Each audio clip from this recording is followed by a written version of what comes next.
اللہ पाक इंसान की नीयत पर अजर अजीम अता फरमाते हैं। सईद जद्दा एयरपोर्ट पर बैठा हुआ अपनी फ़्लाइट का इंतज़ार कर रहा था,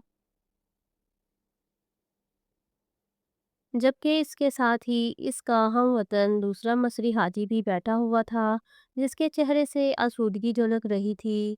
दोनों हज के मनासिक अदा करने के बाद वतन वापस जाने वाले हाजियों में शामिल थे। अचानक सईद के साथ बैठे हाजी ने एक लंबी सी सांस ली और अपना तारुफ करवाया। मैं बिजनेसमैन हूँ और अल्हम्दुलिल्लाह ये मेरा 10वां हज है। अल्लाह पाक का मेरे ऊपर बड़ा फजल है और मैं समझता हूँ कि हर हज के बाद मुझे रब के ज़्यादा करीब होने का मौका मिला है।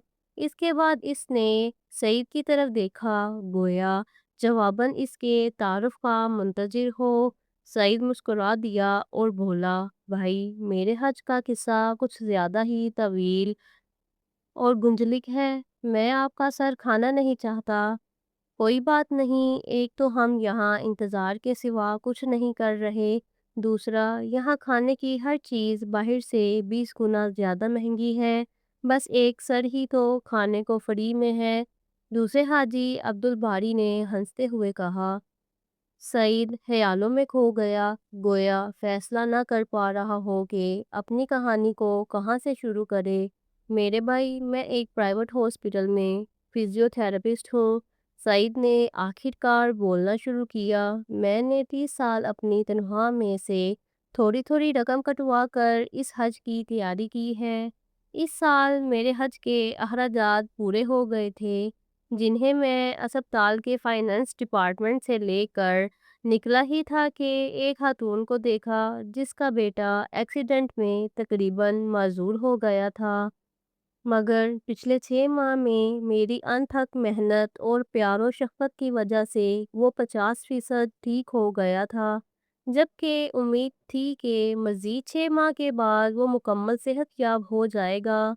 इस खातून ने मुझे सलाम किया और बुझे हुए लहजे में बताया कि वो लोग हस्पताल छोड़कर जा रहे हैं, शायद फिर हमारी मुलाकात ना हो, लिहाजा मैं आपको ढूंढ रही थी। जिस पर मुझे काफ़ी अचंभा हुआ। मुझे लगा जैसे वो मेरे इलाज से मुतमईन ना हो। क्या आप मेरे तरीक़ा इलाज से मुतमईन नहीं? मैंने इस खातून से सवाल कर दिया।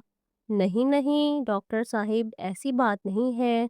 आपने तो बच्चे को डॉक्टर की बजाय बाप बनकर संभाला है। मेरा तो रुआ-रुआ आपको दुआएं देता है। आपने मेरे बच्चे में ना सिर्फ जीने की जोत जगा दी, बल्कि अपनी ड्यूटी से हटकर इसको विज़िट किया और इसे तोहफ़े तोहफ़ भी दिए, जिसके लिए हम मियाँ बीवी आपके लिए बहुत शुक्रगुजार हैं। फिर आप हस्पताल छोड़कर क्यों जा रही हैं? मैंने हैरानी से पूछा, मगर वो मेरी बात का जवाब दिए बगैर मरीज़ के कमरे की तरफ चल दी। मैं सीधा एडमिन ऑफिस की तरफ गया और बच्चे का कमरा नंबर बताकर पूछा कि ये लोग अस्पताल क्यों छोड़ रहे हैं। वो छोड़ नहीं रहे, बल्कि इनको कमरा खाली करने का नोटिस दिया गया है। लड़के का वालिद जॉब से फारिग कर दिया गया है, जिसकी वजह से वो लोग अस्पताल के चार्जेस देने के काबिल नहीं, लिहाजा इनको कमरा खाली करने के लिए कह दिया गया है।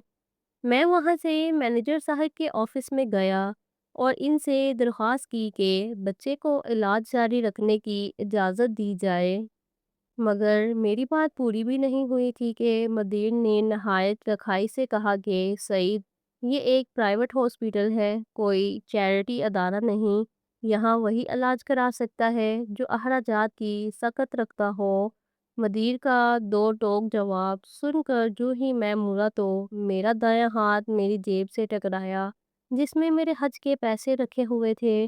दफ्तर से निकलकर मैंने आसमान की तरफ देखा और कहा कि ए अल्लाह, तू अच्छी तरह जानता है कि मुझे तेरे घर आने का किस कदर शौक है, और अब जब कि मेरा ख्वाब एक हकीकत बनने वाला है तो इस बच्चे की ज़िंदगी का सवाल खड़ा हो गया है। ए अल्लाह, मैं मजबूर हूँ, मगर तू बेनियाज है। मैं हज पे ना आ सका, तब भी मुझे अपने फजल से महरूम मत करना। میں وہاں سے سیدھا اکاؤنٹنٹ آفس میں آیا اور اس بچے کے اگلے 6 ماہ کے اخراجات جمع کرا کر اس کے ڈسچارج آرڈرز کینسل کرا دیے۔ الحمدللہ میرا دل سکون سے بھر گیا تھا، مگر حج پہ نہ جا سکنے کی کسک اپنی جگہ تھی۔ پھر آپ نے جب اپنے حج کے اخراجات اس عورت کے بچے کے علاج کے لیے دے دیے تو آپ حج پر کیسے آ گئے؟ عبد الباری نے بے چینی سے سوال کیا۔ میں جب گھر آ کر لیٹا تو حج کے مناسک کا ایک ایک منظر میری نظروں میں گھوم رہا تھا۔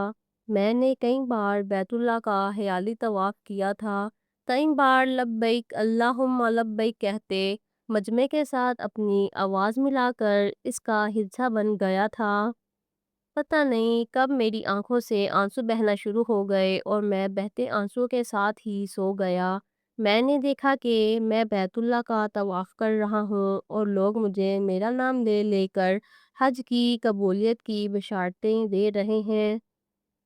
اے سعید، اللہ نے تیرا حج قبول کر لیا، تو نے زمین سے پہلے آسمان پر حج کیا ہے، ہمارے حج کی قبولیت کے لیے بھی دعا کرو۔ اسی کیفیت میں فون کی گھنٹی نے مجھے جگا دیا۔ فون پر ہاسپٹل کا مینیجر تھا جو کہہ رہا تھا کہ ہاسپٹل کا مالک حج پر جا رہا ہے، وہ اپنے ساتھ خاص معالج کے بغیر کبھی نہیں جاتا۔ مگر اس دفعہ اس کے معالج کی بیوی شدید بیمار ہو گئی ہے، جو بیوی کو اس حال میں چھوڑ کر باس کے ساتھ حج پہ نہیں جا سکتا، لہٰذا آپ کو ان کے ساتھ بھیجنے کا فیصلہ کیا گیا ہے۔ آپ اپنے ضروری کاغذات ہاسپٹل کے ایڈمن آفس پہنچا دیں۔ میں نے سب سے پہلے تو شکرانے کے نفل ادا کیے، پھر کاغذات آفس والوں کے حوالے کیے۔ کیوں اللہ پاک نے مجھے اپنے گھر بلانے کا انتظام کر دیا۔ حج کے بعد ہسپتال کے مالک نے مجھے میری خدمات کا معاوضہ دینا چاہا تو میرے آنسو نکل پڑے اور میں نے اس کو بتایا کہ اس نے مجھے حج کرا کر مجھ پر اتنا بڑا احسان کیا ہے کہ مجھے اپنا خادم بنا لیا ہے، لہٰذا میں نے جو بھی اس کی خدمت کی ہے وہ اس کے احسان کے مقابلے کچھ نہیں ہے، لہٰذا وہ معاوضے کی بات کر کے مجھے گنہگار نہ کرے۔ پھر میں نے اس کو سارا واقعہ تفصیل کے ساتھ سنایا، جس پر اس نے مکہ سے ہی فون کر کے اس بچے کی مکمل علاج تک اسے ہسپتال میں بلا معاوضہ رکھنے کی احکامات جاری کر دیے۔ اس خاتون کے شوہر کو اپنی ایک فیکٹری میں سپروائزر کی پوسٹ پر رکھ لیا اور ہسپتال انتظامیہ کو میرے سارے پیسے واپس کرنے کے لیے کہہ دیا۔ یوں اللہ پاک نے مجھے فری میں حج کروا دیا۔ عبد الباری کی آنکھوں سے آنسو جاری تھے۔